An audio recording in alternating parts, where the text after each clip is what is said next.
Anthony Culanag. I teach graphic design and visual photography here at Tacoma Community College. These are images that I've taken throughout the year.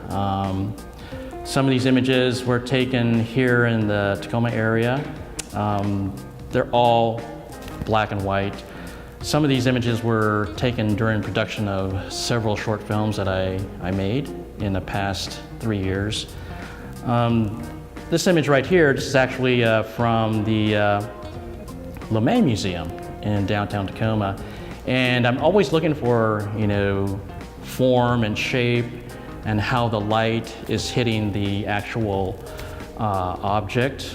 I was just very interested in how the light was hitting at that time and creating a very nice tone of dark, light, dark and light right here, and the texture of the grass right here. So I was just framing just that section of the photograph, and did some work in post-production, and I liked the whole tonality of that piece right there.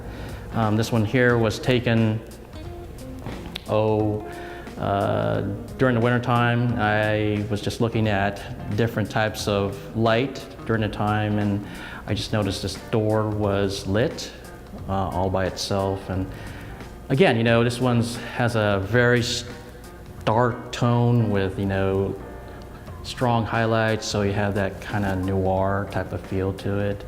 And, I'm always interested in street photography and looking at different activities that are happening here in the area. And this really struck out. This is the Commencement Bay. The mills down there, they produce a lot of interesting types of, there's all kinds of different types of light when, smoke starts to billow up, and there was no wind at the time, and I was just looking at how the smoke was just coming right up and producing this very marvelous texture right here and the tones, and then, the strong architecture back here was very strong with the highlights and the dark tones. So I was trying to frame that and see what it looks like, and now this came up right here. This right here was from a film that we did last year called Commuter. I added the script in there. This is one of the characters. She plays motorcyclist number 2, and the whole story behind this one is I won't give away the story, but she has something that the commuter is wanting back, and it's very dear to him, and it's a special type of card that he can actually gain access to all these different conventions, sci-fi conventions, and he's pleading to her to please give that card back to me. So I thought that frame of that one shot, it was just very good because she was just looking very intensely towards this actor right here, and I thought it was just a very nice frame. And added the dialogue in there so you could see what's happening in that shot. This one right here, this is a kind of working with kind of like looking at the ambiguous side of an object.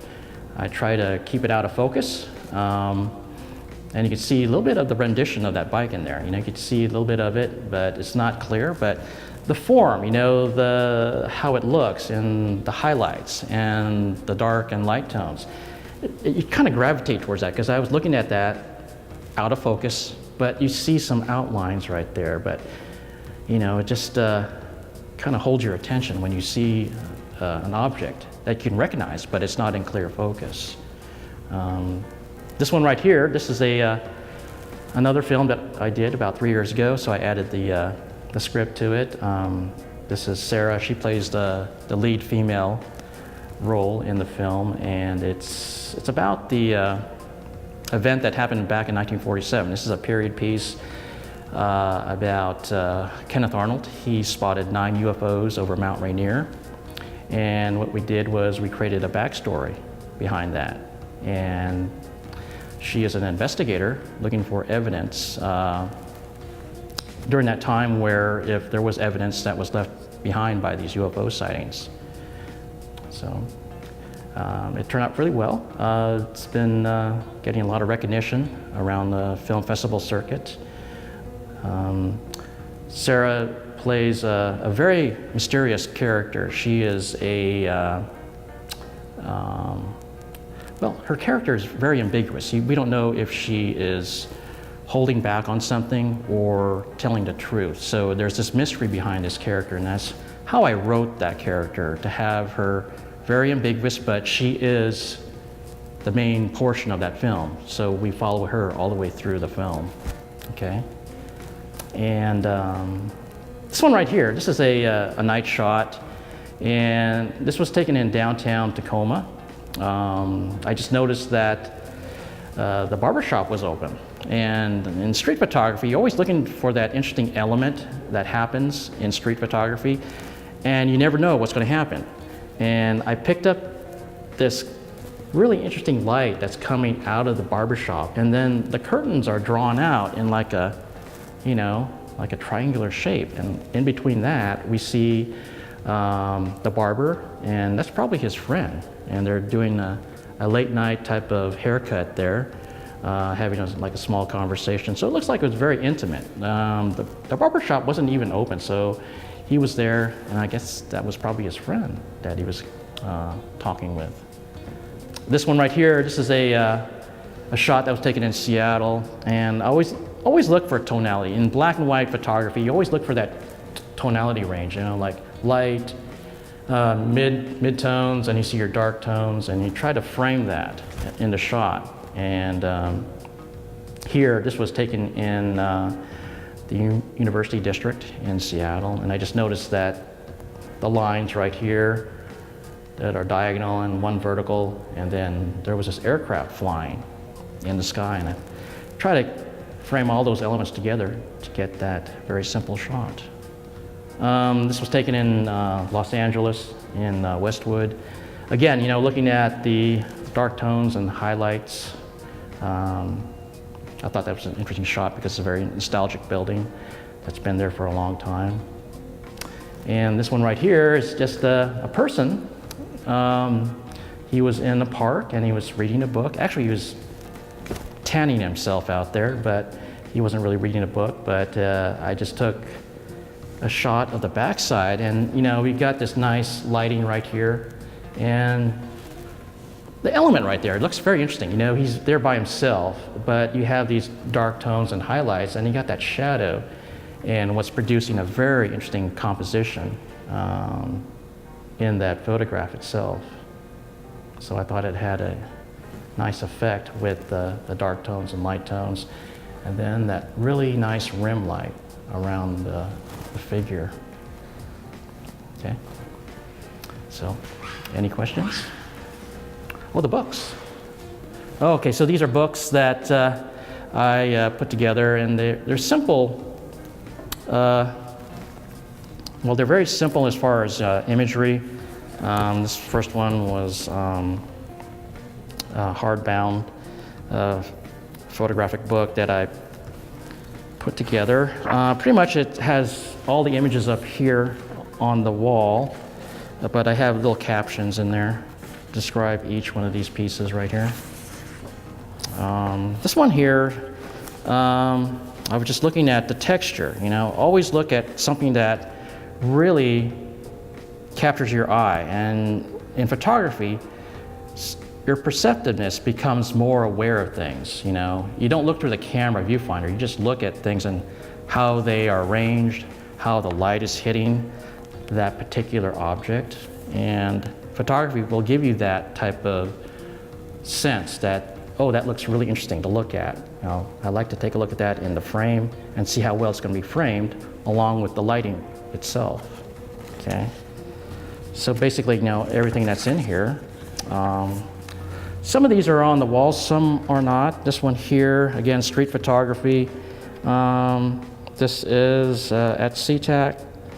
Always looking for different elements in the environment and in the settings, and see how well it kind of brings out that tone and those highlights. Let's see. What else we have? Oh, here we go. This is quite interesting, you know. Again, street photography has really interesting elements there. You know, you can see the makeup of the city, different kinds of people that are living in the city. So you see that wide range right here. This is taken in downtown Tacoma. Always looking for elements that can be juxtaposed together and create that nice composition. Okay. Oh, this one was taken down in Chambers Bay. There was these remnants of these structures down there, and I think it was like an industrial area at the time, and then he created a park around that. So I thought that was interesting because it's one element just by itself, this structure right here, along with, you know, the background of the Puget Sound. So it's very simple. It's a very simple composition. I thought it was very interesting to see. And let's see what else. Oh, here's some more right here. Some more street photography in this one here. This is a behind the scenes of Inconclusive. This is my crew right here. These are 2 actors right here, and we're about to film that one scene at the airport. I'll give a plug in to Emma. Emma is my camera 1. She did the camera 1 setup, and she also did the slate. So she was working double duty for me on the production. And this one right here, this was interesting because I think I showed this in the previous show. I have a sound transit driver. And you can see, you know, the changes that are happening here. The standards are becoming different now. I think we have a good diverse group of people working in various types of positions now. And to see this, it's a nice welcome to see that in this day and age. Yeah, it's good to see. Okay. Well, any questions? Is the little one? Oh, it's pretty much the same. It's the same as the big one. It's just a smaller format. Do you have a favorite? Favorite? Yeah. Out of all of these, I really like this one here. I like the tonality of it. The smoke just billowing up and there's no wind. It's pretty high, isn't it? Yeah, you can see the scale of the stacks here. And this was taken right off of Mount St. Helens Avenue. St. Helens Avenue, yeah, right off there near the, I think it's called a Temple Theater. They use it for like different events. Yeah. Is it by your book club? Yeah, near the King's Books. I think so. Okay. Okay, thank you.